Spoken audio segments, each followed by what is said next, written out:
നമസ്കാരം. ഋഷിപ്രോക്തം ചാനലിലേക്ക് ഏവർക്കും ഹൃദ്യമായ സ്വാഗതം. ഇന്ന് അതിപ്രധാനപ്പെട്ട ഒരു വിഷയത്തെ അവതരിപ്പിക്കാനാണ് ഞാൻ നിങ്ങളിലേക്ക് എത്തുന്നത്. എല്ലാവർക്കും ഓർമ്മയുണ്ടാകും, നമ്മളുടെ 2020 കാലഘട്ടത്തിൽ കൊറോണ ഈ ലോകത്താകെ ദുരിതം വിതച്ചത്. ആ സമയത്ത് ഞാൻ ഉൾപ്പെടെയുള്ള പല ജ്യോത്സ്യന്മാരും ഈ വസുന്ധര യോഗത്തെ കുറിച്ച് ജനങ്ങളിലേക്ക് എത്തിച്ചിരുന്നു.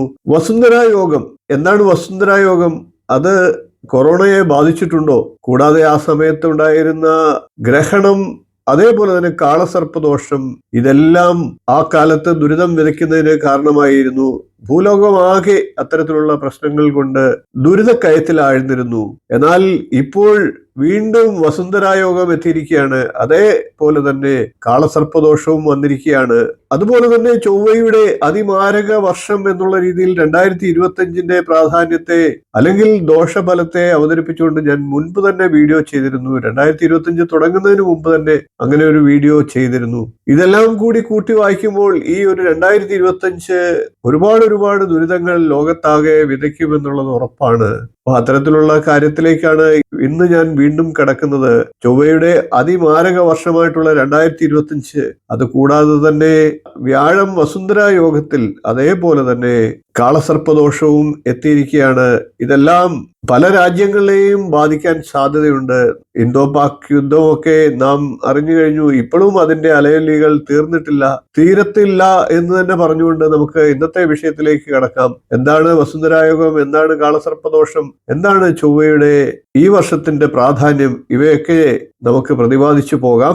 ആദ്യം നമുക്ക് ചൊവ്വയുടെ ഈ വർഷത്തിന്റെ പ്രാധാന്യത്തെ കുറിച്ചൊന്ന് ജനറലായിട്ട് പറഞ്ഞു പോകാം. നേരത്തെ ഞാൻ വീഡിയോ ചെയ്തത് കൊണ്ട് തന്നെ കൂടുതലായിട്ട് പറയുന്നില്ല. ചൊവ്വ 2025 എന്ന് പറയുന്നത് സംഖ്യാശാസ്ത്ര പ്രകാരം ചൊവ്വയുടെ വർഷമാണ്. 2025 കൂട്ടിക്കിട്ടുമ്പോൾ 9 വരുന്നത്. 2025 സ്ക്വയർ റൂട്ടായിട്ടുള്ള 45 കൂട്ടുമ്പോൾ 9 കിട്ടുന്നത്. ചൊവ്വയുടെ അതിമാരകമായിട്ടുള്ള ഫലമാണ് ഇത്. അത്യപൂർവമായിട്ട് വരുന്നതാണ്. അതുകൊണ്ട് തന്നെ ചൊവ്വയുടെ അഗ്നികാരകത്വം, അഗ്നി, വായു, ജലം തുടങ്ങിയ കാര്യങ്ങളിൽ അപകട സാധ്യത, പല രാജ്യങ്ങളും തമ്മിലുള്ള യുദ്ധങ്ങൾ, അതേപോലെ തന്നെ പല ഭീകരവാദ പ്രവർത്തനങ്ങൾ, അപകടങ്ങൾ തുടങ്ങിയ നിരവധി പ്രശ്നങ്ങൾ ഉണ്ടാകാം. നമ്മളുടെ കൊച്ചി തീരത്ത് തന്നെ ഇപ്പോൾ ഒരു കപ്പൽ അപകടം ഉണ്ടായതും നിങ്ങൾ ഓർക്കുന്നുണ്ട് എന്ന് വിശ്വസിക്കുന്നു. അപ്പൊ അത്തരത്തിൽ ചൊവ്വ അതിമാരകമായിട്ട് തന്നെ കഴിയുന്ന സമയമാണ്. അത് നേരത്തെ വീഡിയോ ചെയ്തുകൊണ്ട് ഞാൻ കൂടുതലായിട്ട് പറയുന്നില്ല.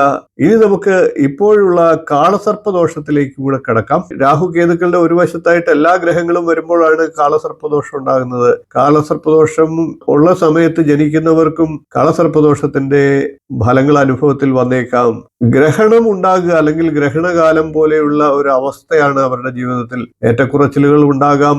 അപ്രതീക്ഷിതമായിട്ടുള്ള സമയങ്ങളിൽ എന്തെങ്കിലും തിരിച്ചടികളൊക്കെ ജീവിതത്തിൽ നേരിടേണ്ടി വരിക. ഇതാണ് കാളസർപ്പദോഷത്തിന്റെ ഫലം. ഇത് രാജ്യത്തെയും രാജഭരണാധികാരികളെയുമാണ് കൂടുതലായിട്ട് ബാധിക്കുക. ഇപ്പോൾ കാളസർപ്പദോഷം സംഭവിക്കുകയാണ്. രാഹുകേതുക്കൾ ഈ മെയ് 18 രാശി മാറിയിരുന്നു. രാഹു ഇപ്പോൾ കുംഭം രാശിയിലും കേതു ചിങ്ങം രാശിയിലുമായിട്ടാണ് നിൽക്കുന്നത്. ചന്ദ്രൻ ഉൾപ്പെടെയുള്ള എല്ലാ ഗ്രഹങ്ങളും രാഹുകേതുക്കളുടെ ഒരു വശത്തായിട്ട് നിൽക്കുകയാണ്. മീനം മുതൽ കർക്കിടകം വരെയുള്ള രാശികളിലായിട്ട് മറ്റ് ഗ്രഹങ്ങൾ നിൽക്കുകയാണ്. ചിങ്ങക്കൂറിൽ കേതുവിനെ കടന്ന് ചന്ദ്രൻ മറുവശത്ത് വരുന്ന സമയത്ത് മാത്രമാണ് കാളസർപ്പദോഷം മാറുക. ഏതാനും മാസങ്ങൾ ഇത്തരത്തിൽ കാളസർപ്പദോഷം ഉണ്ടാകും. അത് ഈ ലോകത്തിനാകെ പ്രയാസകരമാകും എന്ന് പറയേണ്ടിയിരിക്കുന്നു. ജാതകത്തിൽ അത്തരത്തിൽ കാളസർപ്പദോഷമുള്ളവരും ഈ സമയത്ത് വിശേഷ്യ ശ്രദ്ധിക്കേണ്ടതാണ്. ഇത് രാജ്യത്തിനും ഭരണാധികാരികൾക്കുമാണ് കൂടുതലായിട്ട് ദുരിതങ്ങൾ ഉണ്ടാക്കുക.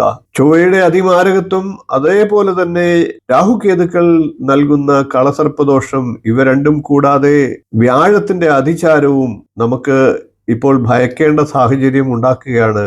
വ്യാഴത്തിന്റെ അതിചാരം എന്ന് പറയുന്നത് വ്യാഴം 3 രാശികളിലായിട്ട് ഒരു വർഷത്തിനുള്ളിൽ സഞ്ചരിക്കുമ്പോഴാണ് അതിചാരമുണ്ടാകുക. അതായത് അതിന് വസുന്ധര യോഗം എന്ന് പറയും. യഥാരസൗരി സുരരാജമന്ത്രിണ സഹൈകരാശൗ സമസപ്തമൈ വിവാ ഹിമാദ്രി ലങ്കാപുരി മർത്യവാസിന ത്രിഭാഗശേഷം കുരുതേ വസുന്ധരാഹ എന്നൊരു പ്രമാണമുണ്ട്. അതുകൂടാതെ ഏകസ്മിൻ വത്സരേ ജീവേ രാശി ത്രയമുപാഗതേ ഭവേൽ വസുന്ധര കീർണ കുണപൈ സപ്തകോടിപി എന്നാണ്. അതായത് വസുന്ധര യോഗം അതിമാരകമായിട്ടുണ്ടാകുന്ന സമയത്ത് സപ്തകോടി, അതായത് 7 കോടി ഓളം വരുന്ന ജീവജാലങ്ങൾക്ക് വിനാശമുണ്ടാകാമെന്നാണ്. ഇപ്പൊ നമ്മളുടെ കൊച്ചി തീരത്ത് അടിഞ്ഞുകൂടുന്ന കണ്ടെയ്നറിൽ ഉണ്ടാകുന്ന മാരക രാസപദാർത്ഥങ്ങള് സമുദ്രത്തിലെ ജീവജാലങ്ങൾക്ക് അതിമാരകമായിട്ടുള്ള പ്രഹരം ഉണ്ടാക്കുമെന്ന് ചില വിദഗ്ധർ പറഞ്ഞുകൊണ്ടിരിക്കുകയാണ്. മനുഷ്യർക്ക് മാത്രമല്ല ജീവജാലങ്ങൾക്കും ഇതുമൂലം ദുരിതങ്ങൾ ഉണ്ടാകാം. സപ്തകോടി ജീവജാലങ്ങൾക്ക് വസുന്ധര യോഗ സമയത്ത് ദുരിതങ്ങൾ ഉണ്ടാകാമെന്നാണ്. 2020 വസുന്ധര യോഗ കാലത്ത് ആമസോൺ കാടുകളിലും മറ്റുമുണ്ടായ ജന്തു ജീവജാലങ്ങളുടെ ഹാനി നമുക്കേവർക്കും അറിയാവുന്നതാണ്. അതേപോലെ തന്നെ നിരവധിയായിട്ടുള്ള മനുഷ്യർ കൊറോണ പോലെയുള്ള ദുരിതത്താൽ മരണപ്പെടുകയും ഉണ്ടായി. ഈ 2 ശ്ലോകങ്ങളിൽ പറഞ്ഞ 2 യോഗങ്ങളും എപ്പോഴൊക്കെ ഉണ്ടാകുന്നുവോ ആ കാലത്തൊക്കെ വൻ ദുരന്തങ്ങൾ, പ്രകൃതിക്ഷോഭം, യുദ്ധങ്ങൾ എന്നിവ കൊണ്ട് ഭൂമിയിൽ വൻ നാശവും ജനങ്ങൾക്ക് നഷ്ടവും സംഭവിക്കാറുണ്ട്. അതുകൊണ്ട് തന്നെ പ്രകൃതിക്കും സമൂഹത്തിനും നാശം വിതയ്ക്കുന്ന യോഗങ്ങളിൽ ഒന്നാണ് വസുന്ധര യോഗം. വ്യാഴം ഏറ്റവും വലിയ ശുഭഗ്രഹമാണ്. എന്നാൽ ഏറ്റവും മോശമാകുന്നത് നല്ല വ്യക്തികൾ പിണങ്ങുമ്പോഴാണ് എന്ന് പറയുന്നത് പോലെ.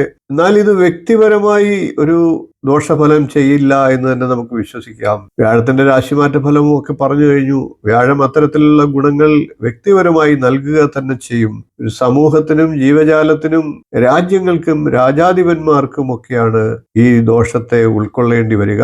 പല രീതിയിൽ വസുന്ധര യോഗത്തെ പറയപ്പെടുന്നുണ്ട്. മനുഷ്യർക്കും ഇതര ജീവികൾക്കുമൊക്കെ ദുരിതം വിതയ്ക്കുന്ന കാലമാകും എന്ന് തന്നെയാണ് എല്ലാ ആചാര്യന്മാരും പറഞ്ഞിട്ടുള്ളത്. പകർച്ചവ്യാധികൾ, സമൂഹത്തിനാകെ രോഗഭീതി, മൃത്യുഭയം, നടപ്പ് കാലാവസ്ഥയ്ക്കനുസരിച്ചുള്ള പ്രകൃതിക്ഷോഭങ്ങൾ, അതായത് വേനൽക്കാലമാണെങ്കിൽ കൊടും വരൾച്ച, വർഷകാലമാണെങ്കിൽ പ്രളയം, മഞ്ഞുകാലമാണെങ്കിൽ അതിശൈത്യം, കൂടാതെ ഭൂകമ്പം തുടങ്ങി പ്രകൃതിക്ക് നിരവധിയായിട്ടുള്ള ദോഷങ്ങൾ ഉണ്ടാകാം. കൂടാതെ സാമ്പത്തികമാന്ദ്യം, ദാരിദ്ര്യം, ഭരണകർത്താക്കൾക്ക് ദോഷങ്ങൾ, ഇതെല്ലാം വസുന്ധര യോഗകാലത്ത് ഉണ്ടാകാം. അതുകൊണ്ട് തന്നെ അത്യാവശ്യം വേണ്ടതായിട്ടുള്ള മുൻകരുതലുകൾ ഓരോ വ്യക്തിയും സ്വീകരിക്കുക. രാജ്യത്തിനും ജനങ്ങൾക്കുമായി പ്രാർത്ഥിക്കുക. നമുക്ക് ഈശ്വര പ്രാർത്ഥനയോടെ ഈ ദുരിതകാലം കടന്നു പോകാനായിട്ട് സാധിക്കും. ഞാൻ എൻ്റെ ചൊവ്വയുടെ അതിമാരക വർഷം എന്നുള്ള വീഡിയോയിൽ പറഞ്ഞ പ്രകാരം 2025 എന്നുള്ളത് സുബ്രഹ്മണ്യ സ്വാമിയുടെ വർഷമാണ്. മുരുകകാലം ആരംഭിച്ചു എന്ന് വളരെയേറെ ഭക്തജനങ്ങൾ വിശ്വസിക്കുന്നുണ്ട്. 2014 മുതൽ ഏതാണ്ട് മുരുകകാലം ആരംഭിച്ചിരിക്കുകയാണ്. അതിന്റെ ഉദാഹരണമായിട്ട് തന്നെ തുർക്കിയിലും മറ്റും ഒരു വിഭാഗം യസീദികൾ അവരുടെ പാരമ്പര്യ വിശ്വാസങ്ങളിലേക്ക് തിരിച്ചെത്തിക്കൊണ്ടിരിക്കുകയാണ്. അവർ ഇതുവരെയും ആരാധിച്ചുകൊണ്ടിരുന്ന മയിൽ വാഹനനായിട്ടുള്ള ദൈവം സാക്ഷാൽ മുരുകൻ തന്നെയാണെന്നും അവരുടെ പാരമ്പര്യം ഹിന്ദു വംശത്തിലാണെന്നും ഇന്ത്യയിലാണെന്നും ഒക്കെ അവർ തിരിച്ചറിഞ്ഞുകൊണ്ട് അവർക്ക് പ്രത്യേകം രാജ്യം വേണമെന്ന് ആവശ്യം ഉന്നയിച്ചിരിക്കുകയാണ്. 2025 മുരുക ഭഗവാനിലൂടെയാണ് നമുക്ക് കടന്ന് എത്താനായിട്ട് സാധിക്കുക. അതുകൊണ്ട് തന്നെ ശ്രീ മുരുകന്റെ, സുബ്രഹ്മണ്യ സ്വാമിയുടെ മന്ത്രങ്ങൾ ജപിക്കുക, പ്രാർത്ഥിക്കുക. ദേവസേനാധിപനായിരുന്ന മുരുകൻ മാത്രമേ നമുക്ക് മുന്നോട്ടുള്ള ജീവിതയാത്രയിൽ നമ്മളെയും രാജ്യത്തെയും രക്ഷിക്കാൻ സാധിക്കൂ. മുന്നോട്ടുള്ള യാത്രയിൽ പാകിസ്ഥാനുമായിട്ടുള്ള പ്രശ്നങ്ങൾ ഇനിയും വഷളാകാനുള്ള സാധ്യതയുമുണ്ട്. എന്നിരുന്നാലും ഇന്ത്യക്ക് മാറ്റങ്ങളുടെ കാലമാണ് എന്ന് ഞാൻ പറഞ്ഞു. പൂയം നക്ഷത്രത്തിൽ ചൊവ്വ ഉണ്ടായിരുന്ന കാലത്താണ് ഇൻഡോ പാക് യുദ്ധമുണ്ടായത്. ഭീകരാക്രമണവും അതിനുശേഷം നടന്ന യുദ്ധവുമൊക്കെ ചൊവ്വ ശനിയുടെ നക്ഷത്രമായിട്ടുള്ള പൂയം നക്ഷത്രത്തിൽ നിൽക്കുന്ന സമയമാണ്. ഭാരതത്തിന്റെ നക്ഷത്രം കൂടിയായിരുന്നു അത്. അതിന് അല്പ ശമനമുണ്ടെങ്കിൽ പോലും ഇതിന്റെ അലയൊലികൾ ഒരു വർഷത്തോളം നിലനിൽക്കും എന്ന് തന്നെ പറയേണ്ടിയിരിക്കുന്നു. നമുക്കൊരുമിച്ച് പ്രാർത്ഥിക്കാം. സാക്ഷാൽ ശ്രീമുരുകൻ നമ്മളെ രക്ഷിക്കുമെന്ന് തന്നെ വിശ്വസിച്ചുകൊണ്ട് ഇന്നത്തെ വീഡിയോ നിർത്തുകയാണ്. വീഡിയോ ഇഷ്ടപ്പെട്ടുവെങ്കിൽ ഒന്ന് ലൈക്ക് ചെയ്യുക, ഷെയർ ചെയ്യുക, ചാനലൊന്ന് സബ്സ്ക്രൈബ് ചെയ്യുക. നിങ്ങളുടെ അഭിപ്രായം കമന്റായിട്ട് അറിയിക്കുക. ഇനിയും ഇതുപോലുള്ള നല്ല നല്ല വിഷയങ്ങളും വീഡിയോകളുമായി നമുക്ക് വീണ്ടും കാണാം. നന്ദി, നമസ്കാരം, ശുഭദിനം.